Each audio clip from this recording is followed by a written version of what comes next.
Selamat pagi Pak Argo dan juga teman-teman. Kelompok kami hendak mempresentasikan resume yang kami buat dengan tema sosial media dan keterlibatan politik. Kami menggunakan sumber yang telah diberikan oleh Pak Argo, yaitu dari Howard dan Broadshaw pada tahun 2018. Kelompok kami beranggotakan Serafina Loveita Sudargo, Sania Ruli Florencia Situmorang, Gabriel Ramadhan Putra Rolano, dan juga I Gusti Ayu Laksmi Devi. Resume kami berisi intisari, catatan dan komentar, kesimpulan dari catatan dan komentar, lalu yang terakhir adalah kesimpulan dan contoh yang kami berikan. Yang pertama ada intisari. Jadi pada bab ini menjelaskan bahwa teknologi memiliki kontribusi yang besar dalam segala aspek kehidupan masyarakat di dunia. Khususnya di bidang ini adalah dalam bidang politik, di mana media sosial itu memiliki kontribusi yang besar di dalamnya. Nah, siapakah yang memanfaatkan ini adalah mereka itu aktor-aktor politik yang menggunakan sosial media sebagai media untuk berkampanye. Dan kita semua masyarakat luas di dunia ini adalah pengguna dan orang yang memanfaatkannya untuk memperoleh segala informasi.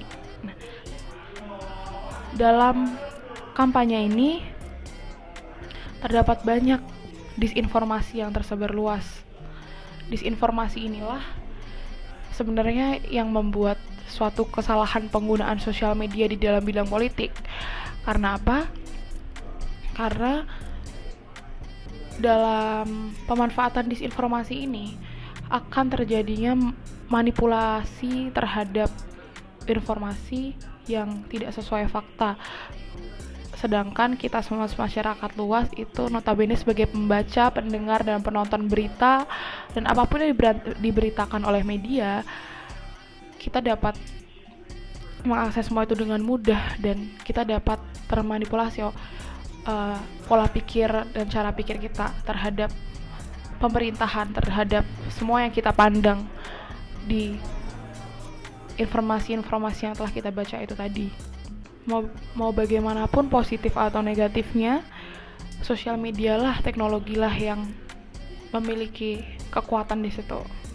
Di sini menjelaskan bahwa bagaimana sih manusia, kita sebagai masyarakat luas, kita sebagai masyarakat yang berpolitik juga menerima, memperoleh, dan memanfaatkan informasi yang kita dapatkan dari sini itu bagaimana. Apakah kita selektif, apa kita termanipulasi dan sebagainya. Namun tetap saja dapat disimpulkan bahwa sosial media ini memiliki kekuatan tidak hanya terhadap dampaknya saja, namun memberi manfaat juga bagi jurnalis, karena jurnalis juga mau bagaimanapun mereka dapat mengakses segala informasi yang mereka butuhkan melalui teknologi dan sosial media yang sekarang ini sedang dimanfaatkan oleh kita semua. Yang kedua ada catatan dan juga komentar. Makalah yang telah kami baca tersebut sangatlah bermanfaat dan sangat direkomendasikan dibaca untuk para mahasiswa ataupun mahasiswi. Kami menyetujui dengan adanya beberapa aspek yang dapat dijadikan referensi dan contoh dari media massa yang ternyata terhubung dan terlibat dengan politik. Di dalam makalah tersebut, kami bisa lihat kalau ada keterlibatan politik pada media massa dan juga manipulasi media yang ada meyakinkan kami akan realita yang ada. Contoh, tanggapan dan juga pendapat yang terpercaya meyakinkan kami akan isi dari makalah tersebut. Setelah membaca makalah ini, kami bisa tahu aspek yang ada di dalam media yang mempengaruhi sebuah politik negara. Sebagai pembaca, kami mengerti bahwa sebuah hubungan media dan politik, terlebih pemerintah suatu negara, sangat mempengaruhi anggapan masyarakat dan dapat menumbuhkan ketidakpercayaan maupun kebohongan antar masyarakat dan juga pemerintah sebuah negara. Makalah ini juga menggunakan bahasa yang mudah dan tidak terlalu formal, yang memudahkan pembacanya untuk membaca dan mengerti. Setelah membaca makalah ini, kami bisa tahu aspek yang ada di dalam media yang mempengaruhi sebuah politik negara.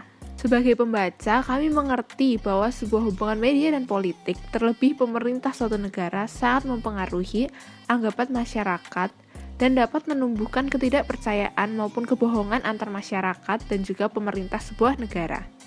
Makalah ini juga menggunakan bahasa yang mudah dan tidak terlalu formal yang memudahkan pembacanya untuk membaca dan mengerti. Dalam makalah ini, penulis juga tidak lupa memberi subbab yang memudahkan kami sebagai pembacanya memahami makalah ini, di mana penulis sering mengingatkan betapa unsur media dan pemerintah sangatlah andil dalam politik. Tidak lupa penulis dalam makalah ini menjelaskan betapa era globalisasi ini mempengaruhi media massa dan juga nasionalisme yang ada. Kesimpulan yang diberikan penulis di setiap subbab mampu memberikan penjelasan yang cukup sehingga pembaca lebih mengerti kedekatan dari politik bermedia dan individu atau organisasi yang ikut campur di dalamnya. Yang disayangkan adalah penulis tidak menggunakan sistem numbering yang membuat pembaca merasa kesulitan dalam membaca artikel ini, karena susahnya melihat part-part tanpa adanya sistem numbering. Tapi, keseluruhan makalah ini sangatlah baik. Kami sebagai pembacanya merekomendasikan makalah ini karena setelah membaca kami juga mengetahui betapa media dan politik saling bergantung satu sama lain di suatu negara. Yang ketiga, kesimpulan dari catatan. Jadi, kelebihan yang terdapat pada artikel ini adalah, yang pertama, terdapat contoh-contoh yang diberikan oleh penulis yang memudahkan pembaca untuk mengerti beberapa tanggapan yang ada. Kedua, bahasa dalam artikel ini juga mudah dimengerti karena tidak menggunakan bahasa yang formal. Lalu terdapat juga subbab yang memudahkan pembaca dalam memetakan isi dari artikel ini. Sedangkan kekurangan yang terdapat pada artikel ini hanya tidak adanya sistem numbering sehingga menyulitkan pembaca dalam mengerti artikel ini. Dan yang terakhir, kesimpulan dan juga contoh. Oke teman-teman, jadi pada kesempatan kali ini saya akan membahas mengenai kesimpulan dengan mengambil sisi perspektif global tentang propaganda, komputasi, dan aktor yang terlibat dalam penyebaran di informasi media sosial. Kami juga dapat mengidentifikasi tren yang muncul dan melacak evolusi fenomena ini dari waktu ke waktu.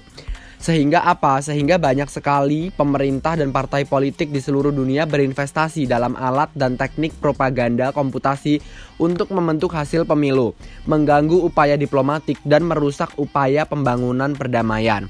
Oke, contohnya apa? Contohnya, aktor pada setiap negara yang menggunakan dan menyalahgunakan media sosial untuk mencapai tujuan politik.